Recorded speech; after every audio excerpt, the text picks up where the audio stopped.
Hello, Fargo CTE educators. Happy New Year. It is 2025. I cannot believe how time has flown this year. And really, when I think about it, since decades, it's 2025. It's just crazy to me. But I hope you've had a wonderful break and you're back ready to spend some time with your students, finish up semester one, and prepare for another semester. I just wanted to give a few updates. First of all, thank you for coming back to be a part of the team and be with our students. What you do every day inspires students. I know some days feel like there's ups and downs, but along the way, when you're in their lives, when you're helping them do better, think differently, you inspire them to become the next generation of leaders. So thank you for that. I also want to just really say that none of this work happens in isolation. It all happens in a team. And whether that is a group of students working with a teacher, whether that is teachers working with teachers, whether that is individuals just having fun building relationships. I love the picture from Fargo North. It's a matter of us working together to support each other through the process. So thanks for the student success happening on teamwork, the gold standard CTE that you deliver in the classroom, and then just you as a teacher inspiring others. So thank you for that. I want to just remind people that there's a lot of announcements that happen between the buildings and the district. We're trying to keep it simple. We put information that would be important out on our CTE department page in the employee portal, just with updating the dates. And then if you have individual questions, then you can reach out to us, or we'll pick up questions with your PLC teams. So just always know that Ryan, Lana, Idette, myself, and Heather are here for some of those individual or group questions. As we work forward in finishing out semester one, starting semester two, Ryan is really working hard to look at where we are at with some of the curriculum work for EBR. The goal is to have some of the frameworks, proficiency scales, that major foundation of the work done by this year so that we can all be grading in EBR in the fall of 25. So watch for any updates, and he will be connecting with you. And if there's some dates that are conflicting, please get those to him earlier, then he can find some options. Keep in mind, Ryan is also helping with curriculum in Cass County and in West Fargo, so the dates are limited just based on that rotation with multiple school districts. I also wanted to reach out. There is a facilities discussion happening in Fargo Public Schools, which most of you know about, but I think what's been interesting is they're advancing now to some subgroups. Right before Christmas, I was asked to provide some names from teachers from each of the high schools across our CTE departments as a way to kick it off. Well, now that is expanding to some face-to-face meetings, and those dates for CTE will be January 8th and February 5th, 4 to 7 o'clock at our Fargo District office. The whole purpose is probably not to really look at individual requests for buildings, but it is to set the standard for what does it mean to have a FACS classroom. What is the standard for a technology and engineering classroom, a health sciences classroom, for each of our departments. If you have a FACS lab, how many stations do you have? How many students should you serve? So that's the premise of the meetings, not just individual updates. But you are more than welcome to participate. If you are interested and you haven't been invited, please contact me and I will forward your invitation and make sure that your name gets on the list. What they're asking is that you be available for both meetings, that you accept the Outlook invitation so that they know you're attending, and then bring your laptop. And you can see that they'll just be brainstorming some of the first sessions, and then the second refining some of those recommendations will happen. So again, please contact me if you have additional questions and if you would like to participate. Another update, Lana has been working as work-based learning with Fargo Public Schools, which then expanded to the Cass County CTE work so that we can develop work-based learning across our community. Lana does have some changes in her family life and with the 1889, and so she has requested to move to 50% for semester 2. And that was granted, and the position, she will be done then with her position in June when the end of the school year transpires. And so I'll be working with our Cass County Consortium to talk about how we want to proceed, but we will be moving forward with refilling this position. I just need to have a few more conversations regarding the posting and how that will look. But I just wanted you to be aware of that shift. Lana will stay on and continue to focus on business partnerships and onboarding businesses, working with you as CTE teachers, our counselors, and our career advisors to really ramp up what is cooperative work experience. We've had some real strong marketing cooperative work experiences in the summer, and now we're looking at expanding that to all areas. So CTE teachers, please welcome Lana into your classroom or a Teams meeting if you'd like to learn more.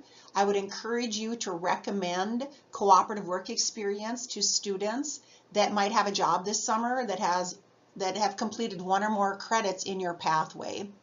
And then Lana will continue to work on promoting what co-op and work-based learning is and working with advisory committees to support those. Career on Wheels is in May. And then, of course, we have reports that we need to complete for work-based learning. So thank you to Lana for all she's done to help kick off work-based learning in our Fargo Public Schools and also expanding it across our Cass County schools. So stay tuned for more details and let me know if you have any questions. As we move forward, just keep in mind that work-based learning isn't just cooperative work experience. It is our career awareness at our CTE classroom level, career exploration, guest speakers, field trips. So if you're looking for a contact and you need some help, again, reach out to Lana with that information. As we move forward, course captains, second semester, if there's any changes that need to happen that we are unaware of, please reach out to myself and Heather Sinkler on this. And any PLC schedules that could be shifting for semester 2, please make sure that we're aware because we'd want to make sure we add you to the list for payment if something has changed. We will have our next course captain meeting on February 5th, which is a Wednesday, from 7:50 to 8:20. Our focus is going to be planning forward and also on common assessment conversations. So please watch for course captain, and if there's any changes, make sure we get you invited to the February 5th meeting. Moving forward, registration is happening. We talked last year in our listening sessions and in the fall, what can we do to better share and promote the value of our CTE courses? Reach out to your middle school teachers if you have an alignment in a program area such as FACS, Tech and Engineering, or just the middle school careers teachers. Health teachers could align with our health sciences. So keep that in mind. Promote to your current students. Cast a wider net and promote to maybe an interdiscipline project or a science classroom that fits your connection to your curriculum. And then another thing that Todd Johnson, we were visiting today during PLC, recommending in Power School. So you know your students. Take that extra step, and I've attached the directions on how to do that. And just look through your list of students and recommend them to continue on. We really want to increase participation in CTE, and it really starts with you. If you're having open houses, that's awesome. If you're going to have an 8th grade tour, do what you can to ramp up. Contact us if you need help. Meet with your counselors and career advisors so that they know what's going on with your classroom activities. So thank you for your extra effort to help promote CTE. Registration is right around the corner, so anything you can do would be appreciated. Let us know if you need help. Again, here's an example of the Power School recommendation, and you can see the full list of instructions on the attachment of this email. We will quickly be working on budgets for 25-26. As I've alluded and you've heard across the board, Fargo Public Schools is feeling the pinch of some changes in funding and how enrollments are generating funding and staffing for the future. And I know I had heard that some overload sections for CTE were cut because of low numbers.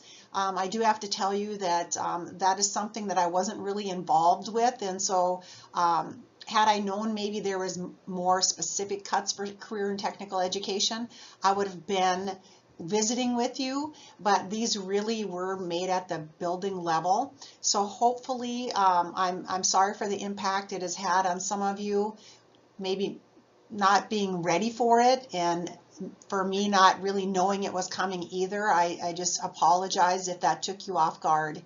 And I hope we can plan more efficiently so that this does not, impact you as a teacher and your expectations for your financials. So let's plan forward, know that we're going to need to be somewhat thrifty in how we plan activities. Think about that when you're working on curriculum.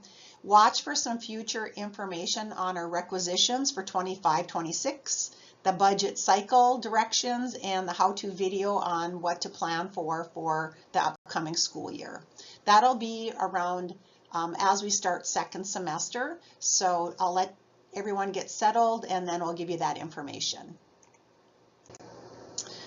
Finally, just kind of a heads up, the Career Innovation Center continues to be built on 64th Avenue, and you might see the light is on now on the front of the building if you're driving by in that area at night. And right now the major programs that we're working on would be agricultural education, some advanced health sciences classes such as EMS, intro to nursing, and pharmacy technology. And then construction will be in that building as well, but I think they'll have probably a full schedule with working with the Horace group down on the south side for building trades.